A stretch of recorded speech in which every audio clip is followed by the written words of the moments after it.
Muy bien.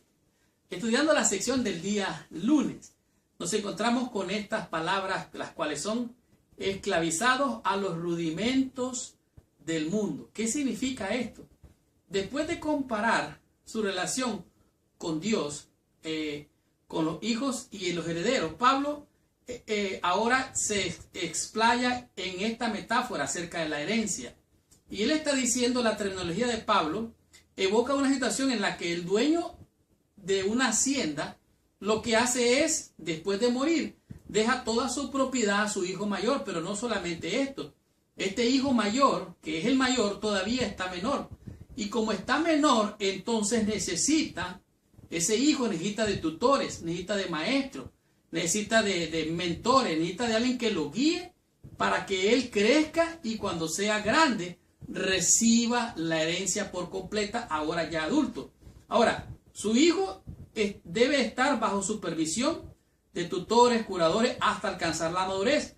Aunque legalmente él es el dueño de la hacienda de su padre, al ser menor, en la práctica es poco menor que un esclavo. En otras palabras, esta analogía que está usando Pablo está diciendo que este heredero está bajo mayordomo, está bajo de un pedagogo, de un maestro que administra todo, desde la finanza hasta toda la herencia, y este está a cargo de todos los asuntos. Ahora, en este día de lección nos refiere al libro de Gálatas en el capítulo 4, del versículo del 1 al 13. Escucha lo que dice: pero también digo, entre tanto que el heredero es niño, en nada es diferente al esclavo, aunque es señor de todo, sino que está bajo tutores, curadores, hasta el tiempo señalado por el Padre, o sea, hasta que llegue a la madurez. Versículo 3.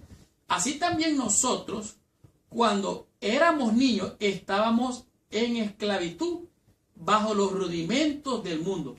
Esta palabra o esta frase, bajo los rudimentos del mundo, todavía está en debate y están tratando de clarificar o de entender, porque aquí les da la idea que esta palabra griega que se dice estoigeia significa literalmente elementos, que son los componentes del universo, de las partículas más pequeñas, pero también se refiere a la vida religiosa, desde los pasos A, B, C, o sea, los rudimentos, como quien dice, los primeros pasos del evangelio o de la fe. Y estos primeros pasos tienen que ver con las leyes de los ritos, la ceremonia, y esto es lo que está hablando en este día de lección. Está diciendo que es una vida religiosa y hace énfasis en cuanto a la minoría de edad, pero más que eso sugiere que aquí se está refiriendo a los principios rudimentarios de la vida religiosa.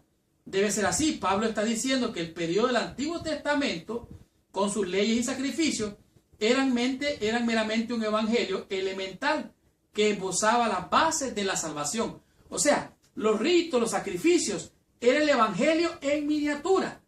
Y eso solamente era sombra de lo que había de venir. Esos machos cabrillos, esos corderos que mataban, era sombra del Cordero de Dios que quitaría el pecado del mundo. Por lo tanto, por más importantes e instructivas que fueran las leyes ceremoniales para Israel, solamente era una sombra de lo que había de venir. En otras palabras, habría que ajustar la vida a estas normas. Es como querer nosotros retroceder. En otras palabras, el hijo ya está grandecito, recibe la herencia porque ya creció, pero ahora ya no quiere volver a ser un niño. Es como retroceder, es como irse para atrás. Por lo tanto, esto de guardar los ritos, la ceremonia, circuncidarse, y hay que hacer esto, hay que hacer lo otro. Los que están en Cristo no tienen ninguna condenación. Los rudimentos del mundo, a lo que se refiere aquí Pablo, es como quien dice a los primeros pasos en la fe, que eran los rudimentos que hacían allá en el santuario, que eran sacrificios. Eran solamente pedacitos de partículas de lo que había de venir. Era sombra de lo que debería de ser. En otras palabras, ahora que hemos venido a la fe, somos herederos, somos hijos e hijas del Dios Todopoderoso. Dice, sugiere aquí que está refiriéndose a los principios rudimentales de la vida religiosa. Ahora entonces, si un niño ha llegado a ser adulto, ¿por qué va a querer ser niño? ¿Por qué va a querer retroceder? ¿Por qué va a querer ir hacia atrás? Si nosotros vamos, como dice Apocalipsis, venciendo para vencer. No importa si fallamos, no importa si nos equivocamos, seguimos adelante, porque es el que persevere hasta el fin, el que va a ser salvo. Por lo tanto, no es lo mismo ser religioso que ser espiritual. Ser un religioso es aquel que cumple ritos,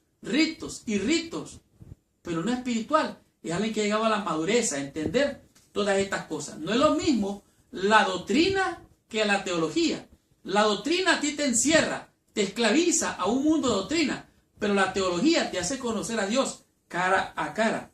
Es una fe, es una confianza, es una seguridad que aunque estabas esclavizado al pecado, has dejado los rudimentos del mundo y has venido a ser una nueva criatura en Cristo.